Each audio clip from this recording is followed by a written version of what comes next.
তওবা করব, দোয়া করব এবং সর্বদা আল্লাহর উপর বিশ্বাস রাখব। আমার আল্লাহ তাআলা আজকে তোমাকে এখান থেকে বের করবে, যেমনি ভাবে তুমি তোমার মায়ের গর্ভ থেকে বের হয়ে নিষ্পাপ হয়েছো, এমনি ভাবে বের করে দিবে। বলেন না সুবহানাল্লাহ। জামাত কয়টা হওয়ার কথা ছিল? 9টায়। এখন দেখবেন আপনাদের মুসল্লি, আপনাদের মসজিদের আওতাধীন যারা রয়েছে তারা আস্তে আস্তে কয়টা বাজাবে জানেন? 9:15 পর্যন্ত বাজবে, বাজবে না? এখনো মাঠ ভরে নাই। এখানে বসলে এখনো পিছনে 2-3 কাতার খালি হবে, হবে কি হবে না?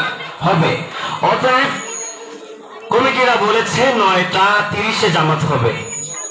আপনারা এখনো আসতেছেন। আমি মাইকের আওয়াজ যতদূর পর্যন্ত যাচ্ছে সবাইকে উদারতা আহ্বান জানাচ্ছি, আমরা সকলেই যারা যেখানে রয়েছে তাড়াতাড়ি চলে আসি। কিছুক্ষণের মধ্যেই আমাদের ঈদের নামাজের জামাত অনুষ্ঠিত হবে ইনশাআল্লাহ।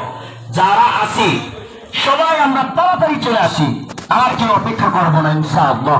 আল্লাহর কাছে আজকে তওবা করব, মালিককে ডাক দিয়া বলবো, মালিক আজকে আমি এখানে আসি, আমার মতো কত যুবক আছে, আপনার মতো যুবক মারা যায় নাই, কালকে জানাজা নামাজ পড়েন নাই।